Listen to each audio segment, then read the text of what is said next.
Corrientes. También Corrientes, volvió. eso, Corrientes. Hay incendios todo el tiempo. Vos sabés que, bueno, por lo menos acá en mi barrio yo me entero todo el tiempo. Hubo 2 ayer acá en mi barrio. En fin. Bien, ¿se suscribieron a nuestro canal de YouTube, al canal de Rayuelas Lacanianas? Si no lo hicieron, lo hacen cuando terminan de ver el vivo. Hola Cristina, ¿cómo estás? Sí, les agradecemos si pueden suscribirse al canal. La verdad que estamos muy contentos de lo que está pasando y bueno, estamos ya llegando a los 200 suscriptores, así que ya, sí, fuerza. Influencers. Sobre todo, ¿por qué? Porque, a ver, no es fácil para quienes sostenemos un discurso que sale un poquito de lo tradicional. Entonces, bueno, eso es un poco el apoyo y el sostén mutuo que vamos haciendo, ¿no? Entre quienes nos parece que algo más puede decirse que tenga que ver con el estilo, con la legitimación de cada uno en su práctica, ¿sí? Así que, bueno, adelante. Bueno, ¿de qué vamos a hablar hoy? Hoy vamos a hablar de algo que, bueno, en esta línea que venimos diciendo, no se habla mucho, que es el tema de la inhibición como una necesidad de escritura en el aparato psíquico, ¿sí? Generalmente se piensa la inhibición en términos de, vamos a decirlo así, dentro de las palabras no académicas, como un problema, ¿sí? Como no, esa persona está reinhibida, cuando uno lo dice así como, claro. No, esa está inhibida. Como un punto de detención, ¿no? Si somos más académicos, es como un punto de detención en el camino hacia el deseo, ¿sí? Y hoy vamos a trabajar, sobre todo me parece que esto va a servir mucho a aquellos de ustedes que trabajan con niños o que trabajan en patologías graves, porque vamos a tomar 2 ejemplos al final, justamente para ilustrar esto que les vengo diciendo.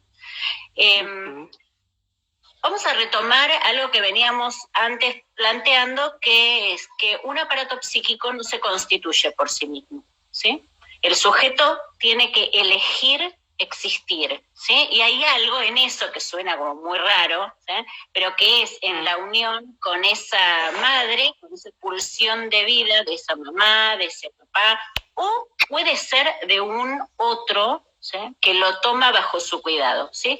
Recordemos los casos de hospitalismo donde un niño es solamente alimentado y limpiado, esos niños mueren después de un tiempo, sus funciones biológicas dejan de funcionar, ¿sí?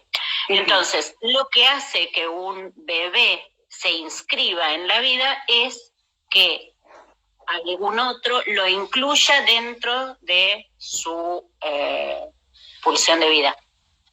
Sí. Esto es lo que normalmente llamamos función materna, ¿no?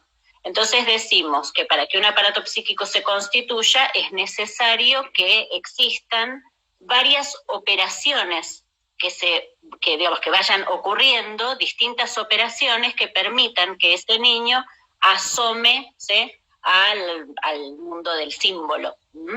Una es la función materna, de la que hemos hablado en varios vivos anteriores.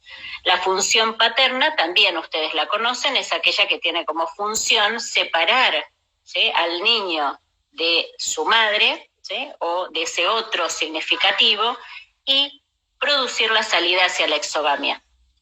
Pero otra función que hemos trabajado mucho a lo largo de los vivos y que se la jerarquiza poco. Se habla mucho de eso, pero no se la trabaja en términos ni técnicos, ni tampoco se la piensa en términos teóricos, en esta forma que yo se los voy a decir, que es el concepto de Fort-Da. El Fort-Da es lo que permite que el niño se inscriba en el mundo del símbolo, y se acuerdan que lo incluye Freud hablando de su nieto en el juego del carretel, ¿no? Entonces, donde ese niño empieza con las primeras sílabas, ¿no? donde era fort era cuando tiraba y da era cuando traía el carretel, ¿no? En ese juego, que podríamos también traducir como el juego de las escondidas, ¿sí? Estoy, no estoy, ¿dónde estás? Acá está, y todo esto. Esto es el juego mediante el cual el niño puede soportar la desaparición del otro en términos de juego, ¿sí? Es decir, soporta la estructura, la desaparición del otro sin que eso implique una pérdida. Función materna, función paterna y forda son esenciales. Les digo porque esto me llama la atención que del forda solamente se habla en términos de la cuestión del carretel, que está muy bien, ¿sí? Pero tiene en la clínica, lo vemos en muchos casos graves, ¿sí? Como para constituir cierta función, para inscribir algo necesario, ¿sí? Ahora vamos a ver, por ejemplo, que el trabajo del analista con el forda es esencial, esencial. Entonces, y no sé solo en casos graves, ¿no? Porque esta entrada y salida y la ida y vuelta ya de por sí de la hora de sesión ya es un fordá. Sí. No sé si te estoy spoileando, necesitaba decirlo. Perfecto. Ir y volver, bueno, ahora virtualmente, como sea que nos estemos arreglando, pero eso ya es un ida y vuelta que genera esa inscripción. A ver, seamos más específicos. Por ejemplo, lo es si el analista tolera que ese paciente pueda ir y venir y en algún momento ejercer algún cambio. Si no, es obediencia. Si hay posibilidad de algún cambio, digo, donde ese analista dice, bueno, supongamos, ¿no? Que hacen un cambio por determinadas cuestiones y el analista dice, sí, vamos, adelante, ¿no? Y cambiamos para otro momento. Hay un punto en el que lo que se establece allí de relación transferencial no está en riesgo de pérdida si no hay aparición en el modo exacto, porque el forda implica ir y venir, y en ese ir y venir el sujeto se va modificando, ¿sí? Entonces, es cierto lo que vos decís, que ya, digamos, el dispositivo transferencial implica necesariamente una posibilidad para el sujeto de establecer un forda, pero a condición de que el analista se preste, ¿sí? De alguna manera en forma justamente simbólica, ¿sí? Vamos a decir, justamente simbólica. Si lo hace en términos literales, no sé, son todos los días a tal hora, ¿no? En el mismo, de misma hora, todos los años, todo idéntico y no se puede variar, ahí hay una cuestión literal. Cuando es simbólico, hay algo, por ejemplo, yo me acuerdo, cuando estábamos en el hospital, yo trabajé muchos años en hospital público, ¿no? Y había momentos, los que de ustedes han trabajado en hospital público sabrán decir lo mismo, en donde no hay consultorios para todos. Entonces uno tiene citados los pacientes y está bueno a ver cuándo termina alguien, bueno, estas cosas que tiene, digamos, en lo privado. Claro, en lo privado también, sí. Pero bueno, en el caso del hospital, lo que hacíamos algunos era decir, bueno, no hay problema, si el día estaba lindo nos íbamos a caminar con el paciente por el estacionamiento, ¿no? Y entonces trabajábamos allí en movimiento, y entonces ahí lo que se inscribe es este punto de salir del consultorio, ir al estacionamiento, el espacio transferencial estaba, estemos donde estemos cada uno, ¿no? Que es esto que vos bien decís, Ale, ¿no? En relación ahora a lo virtual, ¿no? Inscribimos que la relación transferencial está, y el trabajo sobre el que tenemos que hacer sigue estando, más allá de que los formatos sean distintos, ¿sí? Ahora bien, en esto que estábamos hablando, ¿no? Decíamos... Volviendo. Bueno, claro, volviendo, cuando tenemos función materna, función paterna y forda constituido, ¿sí? Lo que se va constituyendo como nudo Borromeo, ¿se acuerdan que hablamos de que en Lacan el pasaje del concepto de estructura al de anudamiento por el nudo Borromeo tiene que ver con poder mostrar cómo se van modificando, ¿sí? Los registros, ¿sí? Que en el concepto de estructura estaba como mucho más difícil de ejemplificar nuestro trabajo. Entonces, en el nudo Borromeo, y acá voy a usar esto que uso siempre para ustedes, ¿no? Que es el dibujito, ahí está bien, del nudo Borromeo, ¿sí? ¿Se ve bien ahí? Ahí estamos. Sí, entonces, bien. ¿Qué condición tiene un nudo para que sea Borromeo? La primera condición, y la más importante, es que si se corta uno de estos 3 circulitos, se sueltan todos. Eso es importante esto, porque en general se dice, bueno, es el nudo Borromeo y entonces se corta uno, se cortan todos, y uno sigue adelante, ¿no? Y hay algo en eso muy importante porque habla de lo que es el concepto de familia, ¿no? Que hay un punto en el cual hay algo, cuando hay algo que se corta, ¿sí?, necesariamente van a aparecer los síntomas, ¿sí?, de deshacimiento del sujeto, ¿sí? Se va a notar cuando hay un trastorno, y vamos a ver, digamos, en las distintas combinaciones de registros, van a ver toda la fenomenología que nosotros encontramos, ¿no?, en los distintos nudos borromeos de nuestros pacientes. Así, por ejemplo, digamos, cuando está anudado un nudo borromeo, como la función paterna es necesariamente fallida, puede ocurrir entonces, ¿no?, que un registro, tomemos acá, estamos acá entre lo real y lo imaginario, ¿no?, que el registro de lo real se despliegue sobre el de lo imaginario y entonces aparecen las cuestiones del orden de la angustia, ¿sí? También puede ocurrir que lo imaginario, el registro de lo imaginario, se despliegue sobre lo simbólico y ahí tenemos la inhibición. Ahora bien, cuando tenemos, por ejemplo, en lo simbólico, ¿no?, decimos el despliegue del registro simbólico sobre lo real da el síntoma. Tenemos ahí inhibición. ¿Cómo? ¿El despliegue? El despliegue del registro simbólico sobre el real, ¿sí?, da el síntoma, ¿sí? ¿Lo dije bien antes, sí? ¿O por si acaso? Sí, bueno, que lo repitas por sí. Ok. Entonces tenemos inhibición, síntoma y angustia. Texto que decíamos, ¿no?, de Freud de 1926. Ahora bien, todo el trabajo que se hace normalmente sobre la inhibición tiene que ver con pensar la inhibición como un proceso de detención, ¿no? Incluso creo que Lacan dice, no me acuerdo qué cosa es el síntoma en el museo, creo que dice, no sé, pero es como si hubiera un busto en el museo, sí, todo quietito. Eso. La inhibición. Entonces, es el síntoma en el museo. Ahí está. Entonces, ¿qué tenemos? Tenemos un problemón, ¿sí? Es un punto de detención. Ni siquiera el sujeto va a enfrentar el conflicto al cual lo lleva, por ejemplo, el cumplimiento de su deseo, ¿no? Queda detenido. Ahora, ¿qué pasa en otros casos, ¿no?, donde, por ejemplo, podemos ver esos niños que corren, ¿no?, y que la única forma de detenerse es estrellarse contra una pared? Esto lo vemos, ¿no? Vamos, quienes de ustedes estén atendiendo a niños, seguramente habrán visto, ¿no?, que hay cuestiones en niños, y mucho se ve en estos momentos, ¿no?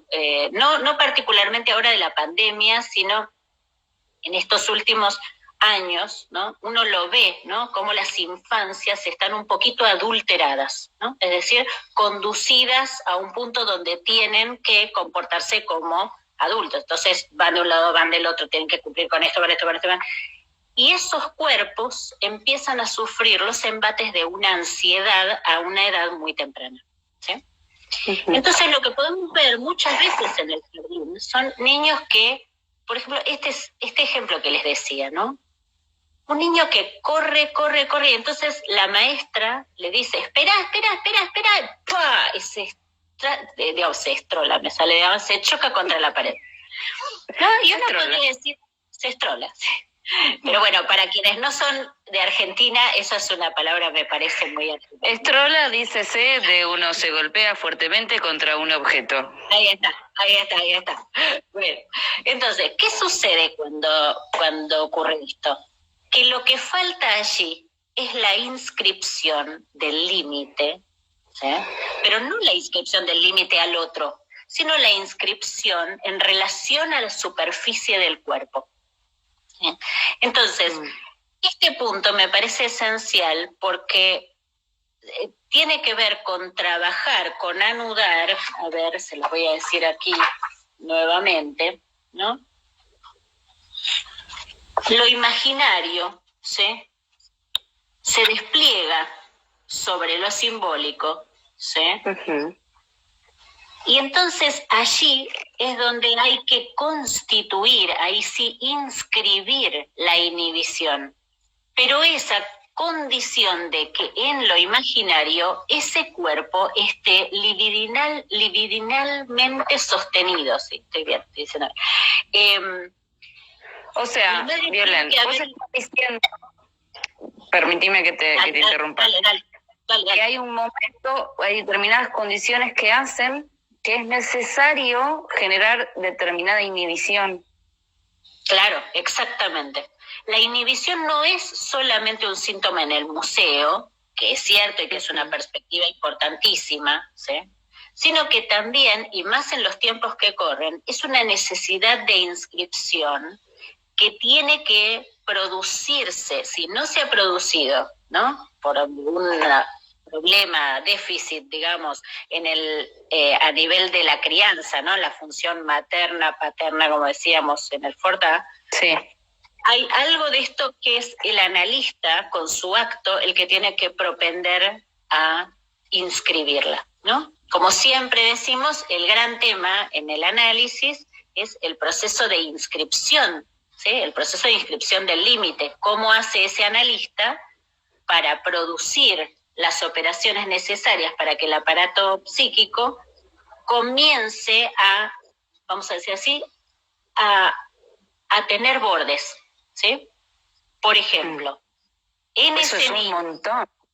Es un montón, y claro, es un montón, ¿no? Digamos,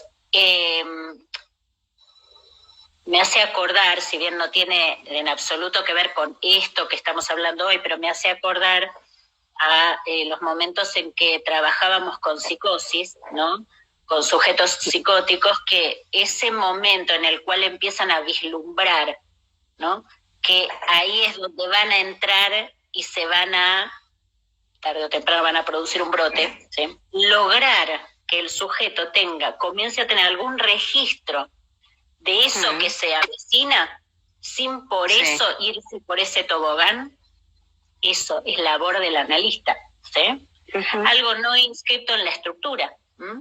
Entonces, quería contarles, por ejemplo, esto, ¿no?, cómo es necesario como inscripción, y no solamente al modo, digamos, de algo que hay que borronear. Hay que trabajar con mucho cuidado cuando se trabaja en relación a la inhibición, para que no toque todo, ¿no? Porque también lo que ocurre es a veces que cuando hay salidas en falso de ese trabajo, el sujeto dice, yo puedo hacer cualquier cosa, yo ahora que, pero yo no voy a tener ningún problema con nada. Y eso es refundar la cuestión ilusoria del yo, ¿sí? Es decir, que lo imaginario, aquí, lo imaginario queda engordado, diría, casi como por el síntoma, ¿sí? Porque en vez de trabajar como digamos, es una salida en falso, ¿sí? Porque si se borra, si se descuida hasta dónde va la inhibición y ese punto donde hay que trabajar, el sujeto queda narcisísticamente empoderado, se usa ahora la palabra, ¿no? Entonces, y porque hay algo de lo empoderado que hay que tener mucho cuidado, porque lo empoderado, la palabra, es una palabra, a mí no me gusta mucho, porque ubica demasiado rápidamente en un lugar de importancia la cuestión del poder. Y el poder siempre tiene una tendencia fálica ahí. Claro, siempre tiene que estar agujereado, tamizado por la castración, ¿sí? Pero bueno, no nos dediquemos. Claro, exactamente. Entonces, me quedé pensando en un paciente que una vez me dijo que estaba bárbaro sin terapia, porque no había ido un par de semanas, ¿no? Después, bueno, se hicieron las intervenciones pertinentes, pero a eso te referís, ¿no? Como a esa cosa Sí, digamos, majestuosa. claro, sí, más como un saldo, ¿no? Como cuando queda como un saldo del análisis al final, como decir, bueno, yo puedo todo, digamos, ¿no? Como que había que borrar las inhibiciones. Ojo, Sí. por supuesto que la inhibición hay que trabajarla cuando se ubica como punto de detención en relación al cumplimiento del deseo. Pero hay que tener mucho cuidado de que hay ciertas otras inhibiciones que son necesarias y que tienen que ver, por ejemplo, con los diques anímicos de los cuales trabaja Freud en el respecto del Edipo, ¿no? Que él trabaja el Sí, pudor. Pilar recién lo mencionaba, decía. Ah, bueno, fantástico. Eso. Digamos, exacto, entonces el pudor, digamos, hay un punto ahí necesario en la estructura. Ahora bien, el otro día una colega a la que yo quiero muchísimo me contaba el caso de una preadolescente, ¿sí? Una joven Tenemos 5 minutos. Ok. Una joven preadolescente que se cortaba, ¿sí? Y en ese punto, a ver, podríamos decir, a ver, no hay un ABC de decir, bueno, si se corta es esto, pero yo quiero que ustedes piensen conmigo, ¿sí? Acerca de esto, de qué sucede cuando un sujeto, mujer, hombre, digamos, se corta a sí mismo. Lo que estamos seguros que ahí no hay es el velo narcisista, ¿no? Ese punto de decir, ay, me va a doler, ¿no? ¿Cómo me voy a hacer esto? ¿No? Me voy a quedar marcada. Voy a quedar marcada. Bueno, entonces, quiere decir que hay un trastorno a nivel libidinal allí, ¿sí? Entonces, cuando nosotros tenemos este punto donde en lo real el sujeto se corta, ¿sí? Y merced al trabajo analítico, ¿no? Donde obviamente la palabra estaba muy obstaculizada y esta analista ha trabajado estupendamente con su paciente, dándole un lugar en el mundo, ¿sí? Ese lugar empieza a tomar una forma, ¿no? Esta niña empieza a tomar una forma, un concepto de sí misma, muy tibio, muy despacito, por supuesto.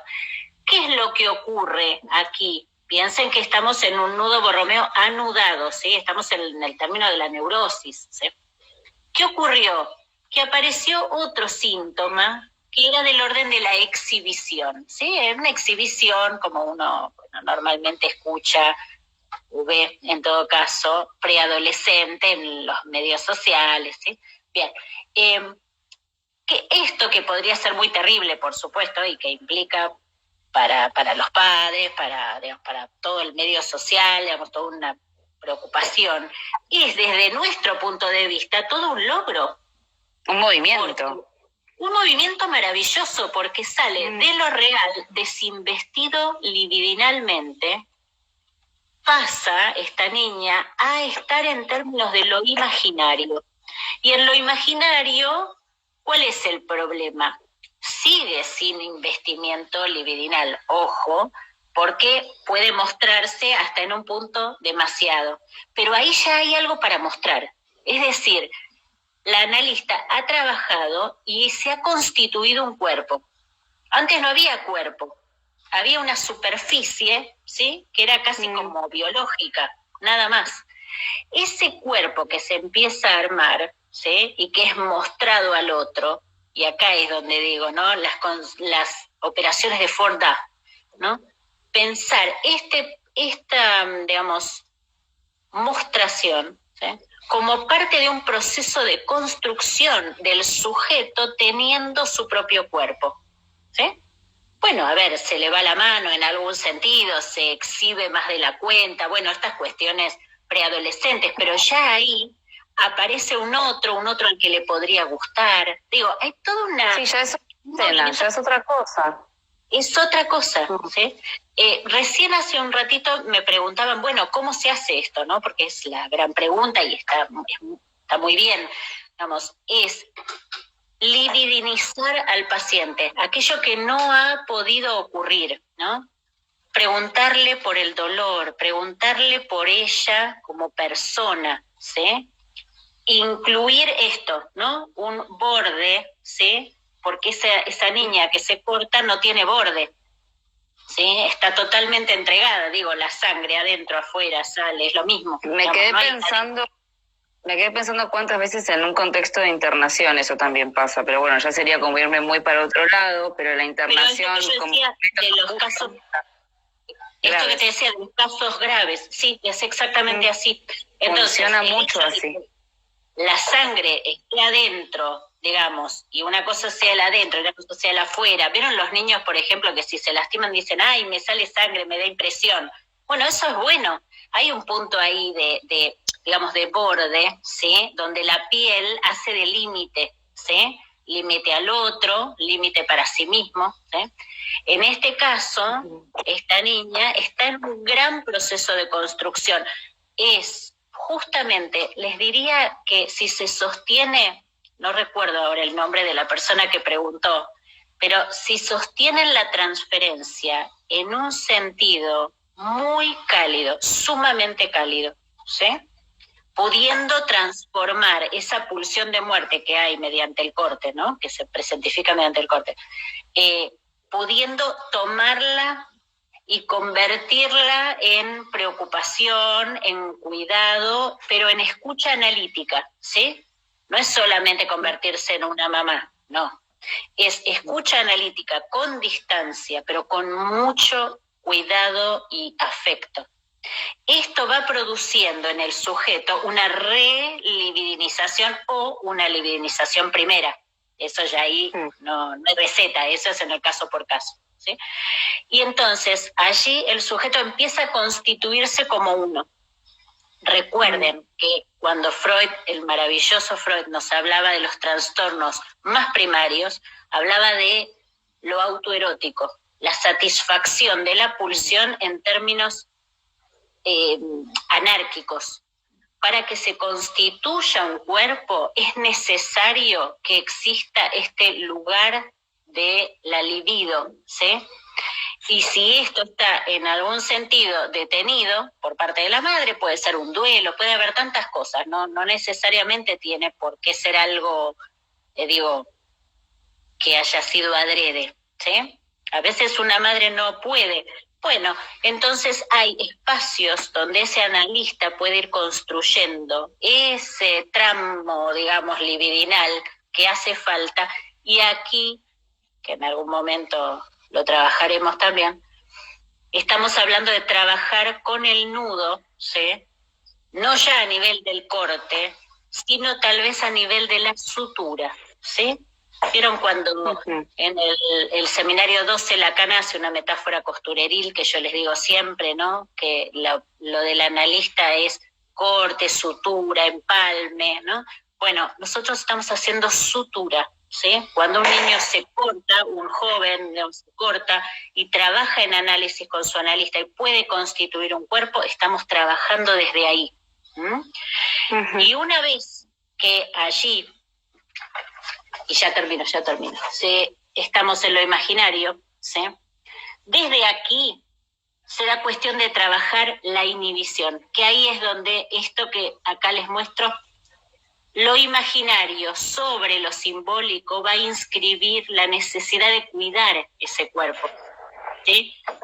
Ese cuerpo tiene límites y esta es la inhibición necesaria para no cortarse más, para cuidar el cuerpo, ¿sí?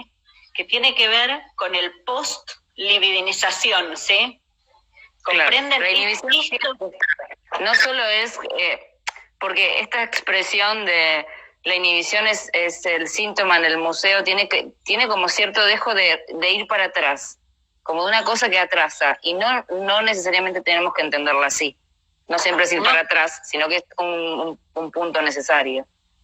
Exactamente. La última cosa que les digo es, Lacan llegó a trabajar la nominación en lo simbólico, que es el síntoma, que lo vamos a trabajar. Pero la nominación en lo imaginario es esto que les estoy diciendo. No llegó a trabajarlo porque se murió, tenía 80 y pico de años, pero no es porque nosotros debamos detenernos. La nominación en lo imaginario es inscribir, ¿sí?, la inhibición necesaria para que los procesos puedan llegar al cumplimiento del deseo, o por lo menos en todo caso, a lo que tiene que ver con el lanzamiento, ¿sí?, del sujeto hacia su deseo. Bueno, por hoy ya estamos. Muy bien. Muchas gracias a todos los que se quedaron, los que están desde el principio, los que fueron llegando. Tal cual. Gracias, Violén, por otra hermosa charla. Gracias, Ale. Y bueno, estamos todos en la misma, estamos todos trabajando y bueno, estamos todos juntos en este camino. Ya saben, sus preguntas nos la pueden mandar. Suscríbanse al canal. Buen fin de semana. Por favor. Chao, chao. Adiós.